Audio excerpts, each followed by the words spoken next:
This is AnimeCons TV. We're your source for reports and discussions of AnimeCons and other fan conventions. I'm Patrick. Every month, AnimeCons TV takes an episode to respond to your questions and comments. And so this is our monthly feedback episode.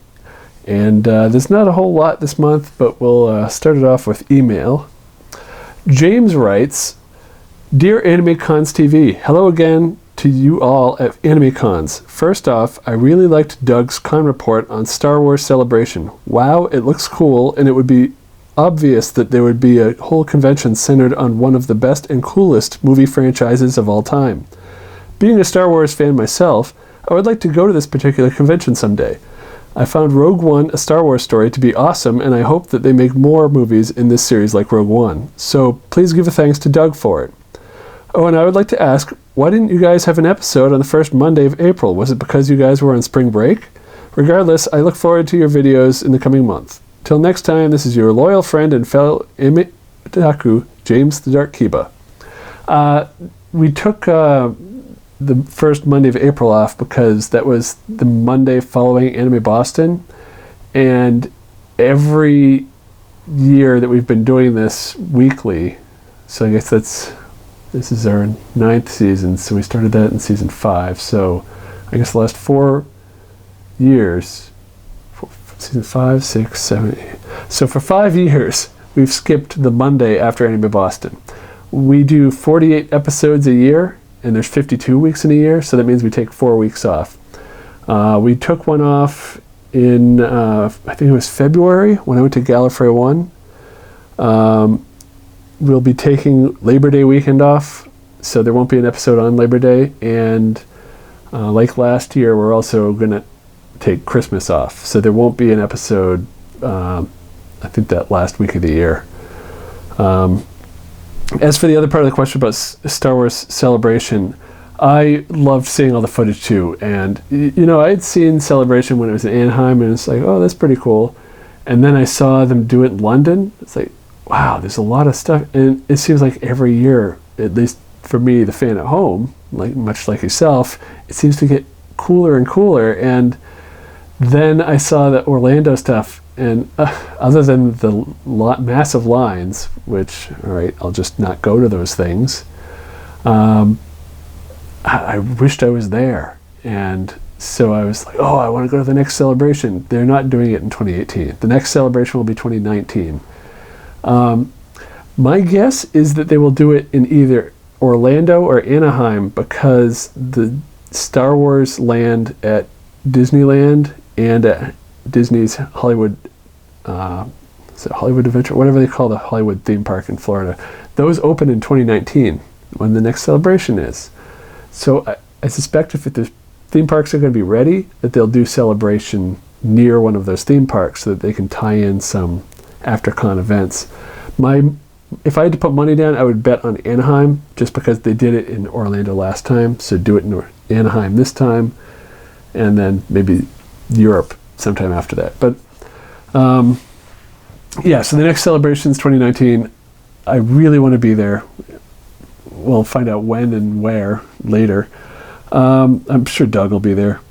And as for more Star Wars movies like Rogue One, they are doing more spin-off movies like that. They're going to do a Han Solo movie in 2018 that they're already shooting right now, and presumably there's going to be more coming after Episode 9. So there's rumors of Obi-Wan Kenobi, and maybe they'll do a Boba Fett movie. Who knows? They haven't announced anything, but anyway, Mari writes, Hi, what are your thoughts on Anime Fan Fest in New Jersey and Baltimore getting canceled? There's speculation that people just didn't want to go, but I think it might have had more to do with poor promoting and the fact that, at least in Baltimore, they seem to be vulturing off Otakon leaving for DC. They jumped into a very con-saturated area and expected to attract enough people to fill the BCC, despite their con having no real reputation. The Otaku USA brand alone clearly could not support this event. Do you think it's embarrassing for the brand? Just curious, Mari. Doug actually went to the Anime Fan Fest in New Jersey last year, and so we've got a report on that if you look in our archives. And From what I remember, he seemed to like it, and so it seems like it was a good event in New Jersey. But then they canceled. I think they canceled I forget which one they canceled first. But yeah, they canceled one, and then their second event, they never really announced it was canceled. They just kind of took their website down and stopped posting the social media, and then anybody that registered, they emailed them, but there was no formal, sorry, this event's down. So, somebody who might have been planning to go and pay at the door may not even know. We've updated the listing on AnimeCons.com, obviously, to say it's canceled, but yeah, so yeah, I think with Baltimore, they were definitely trying to go after the Otakon crowd, figuring, well, people don't want to go to DC, then they'll come to our event. I think anybody that goes to Otakon, it attracts people from all over. So those people would be willing to travel an extra hour, or maybe in some cases an hour less if they're coming from the south, to go to Otakon rather than travel up to Baltimore to go to the Anime Fan Fest there. Yeah, I don't know the particular reasons they canceled it. I assume it was just lack of interest. They did seem to promote it fairly heavily, because people knew about it and people showed up last year for New Jersey, but I think they might have spent too much money promoting and didn't get the turnout they expected. If I remember Doug's report right, I might be thinking of another one, but I think there were large panel rooms that just weren't fully occupied. So, but it wouldn't surprise me that it's a common thread with people starting new conventions is they anticipate huge crowds because they see, oh, well, this convention over here gets thousands of people. So if I start a convention, I'll also get thousands of people. And that's not how it works. You have to grow from the ground up. You have to convince people that your convention is worth going to. They won't just say, oh, well, there's another convention in the area, we have to go to that one. Yeah, so people have limited funds and limited time. They'll decide which ones they go to, and it'll be the one that they know. Even if that convention has issues, it's hard to convince them to go to one that might even be better because they'll go to the one they know. And that's why a lot of conventions that are just terrible, but they've been around a while, people keep going when there might be some great new one, but nobody knows about it. So that's why when I do panels, and I posted this in our extras feed, I do a panel on starting a convention, and the first 10 minutes of that is saying, don't start a convention. There's too many out there. And I think we're starting to get to a saturation point because attendance figures, not just for any one particular convention, but for significant number of conventions, they seem to be either plateauing or declining. And that's part because the economy, because, we've got to pay more for healthcare and housing and everything, and we don't have the money to go to a billion conventions.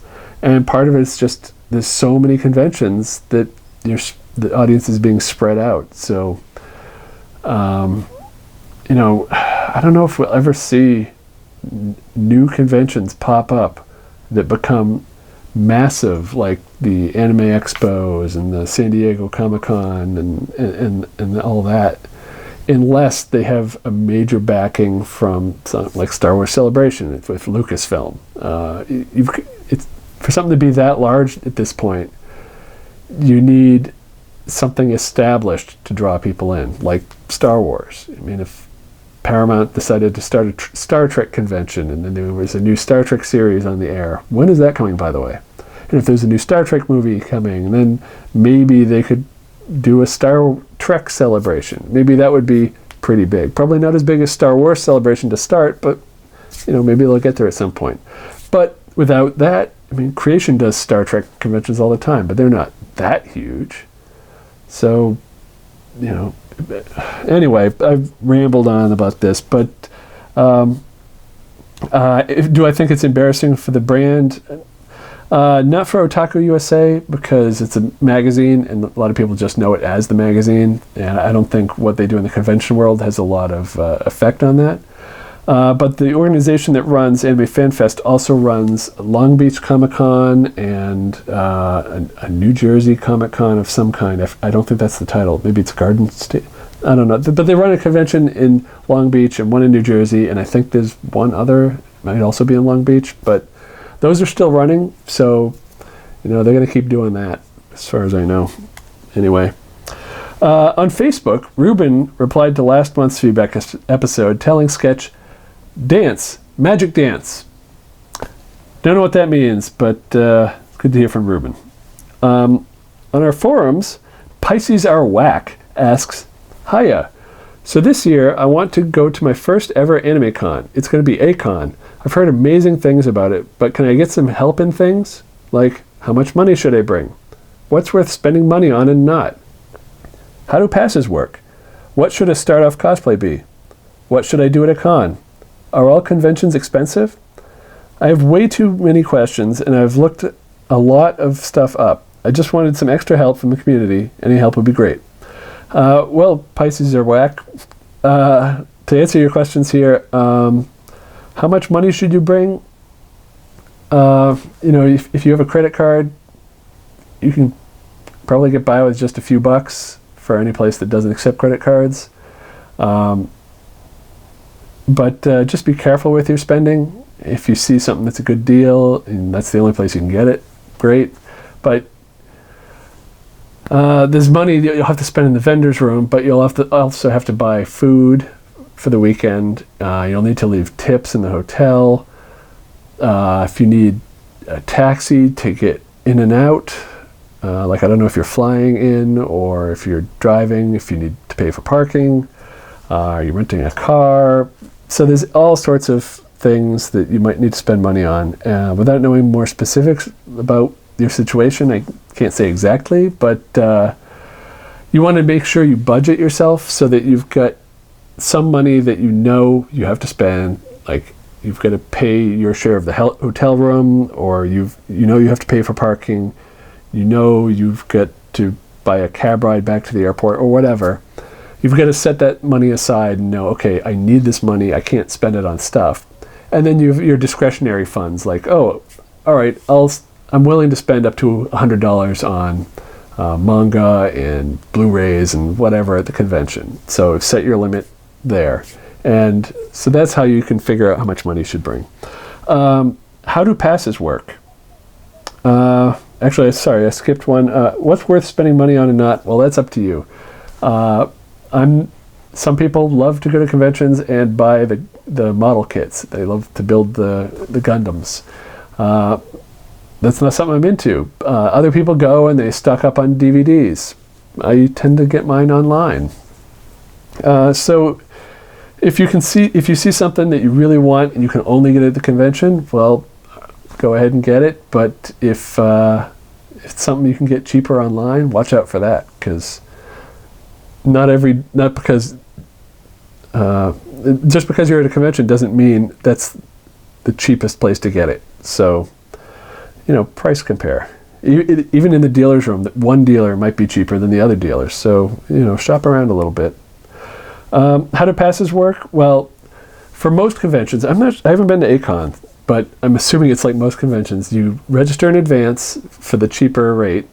That'll get you a pass or your registration. And when you get there, you'll check in. They'll give you your badge on a lanyard. You just wear that around your neck, and they let you everywhere at the convention. There might be some events that you have to pay extra for, maybe if it's a workshop and you have to buy materials, or if there's an autograph session for some people that charge for autographs, you might have to pay for that. But generally the badge, once you have it, that'll let you in and out of whatever you need to see. What should a start-off cosplay be? Oh, that's a tough question, because I don't know what you're interested in, what your skill level is. I assume it's a novice. Just talk to your friends, pick something simple. If you can do a group cosplay with your friends, that'll be a lot of fun. And you can also help each other work on each other's costumes. So if you're new to cosplay, this might be a good way to get into it and work with your friends and experience it together. What should I do at a con? Another fairly general question is, so, you get there, and I mentioned you get the badge and check in, but they'll also give you a schedule. And so look down the schedule, and it helps if you have a pen, mark the things you're interested in. And there'll be all sorts of panels and events and viewings and other things to do. And so just look through there and decide what you want to do. And at any point during the convention, you can say, oh, well, what's next? And you can look at the schedule and see. You might have some conflicts where there you have to decide, make some tough choices. Which one you love better? Are you going to go to this panel or that panel? But then there's other periods where, okay, there's not anything going on here that I'm interested in anything. That might be a good time to eat. Are all conventions expensive? No. If you think A-Kon is too expensive, check other conventions near you. And maybe you'll find one that's cheaper. It's probably a smaller convention, but that's not necessarily a bad thing. There's a lot of great small conventions out there, and you should definitely check them out. So I hope this helps, and I'll post a link to this episode in our forums in reply to this, so that you can check it out. Anyway, now let's take a look at all of the fan conventions that are coming up through the 4th of July weekend, as found on fancons.com.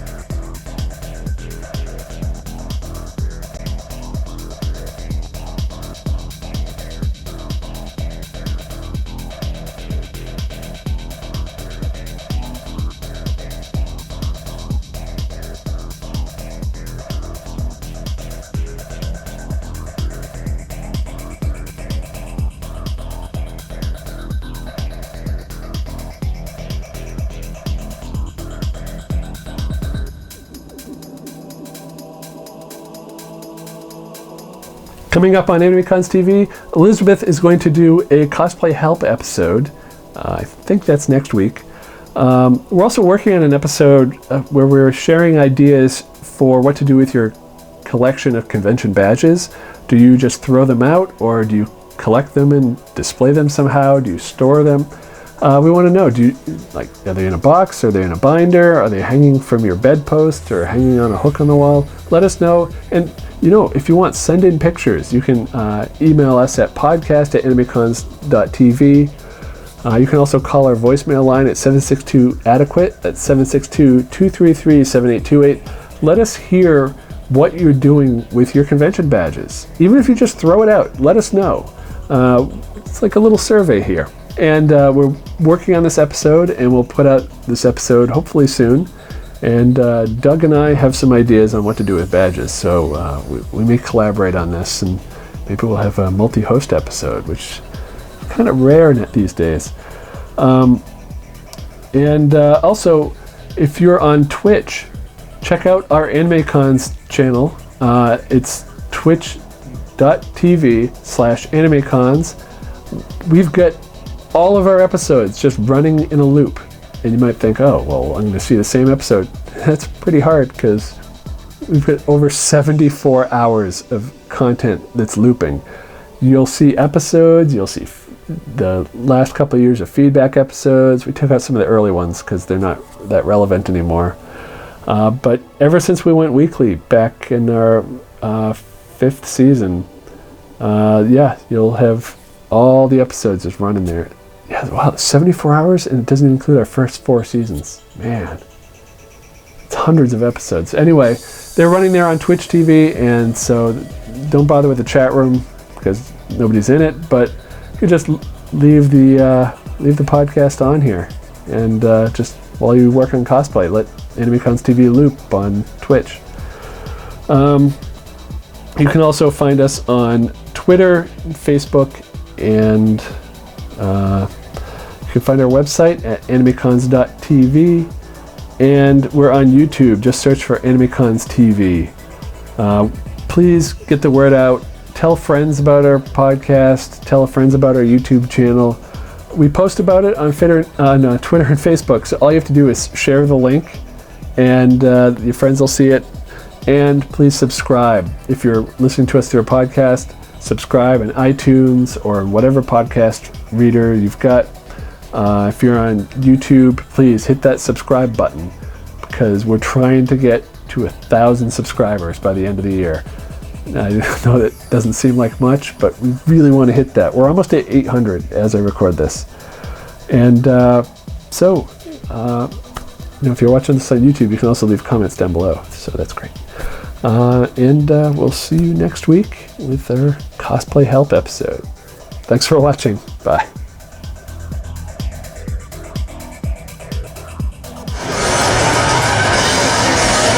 Oh, no? Apparently not. No? Excuse me? No? I'm just going off of what they have on the tablet. Hold on, somebody lost their number. Hold on, we have 2 people with the same number.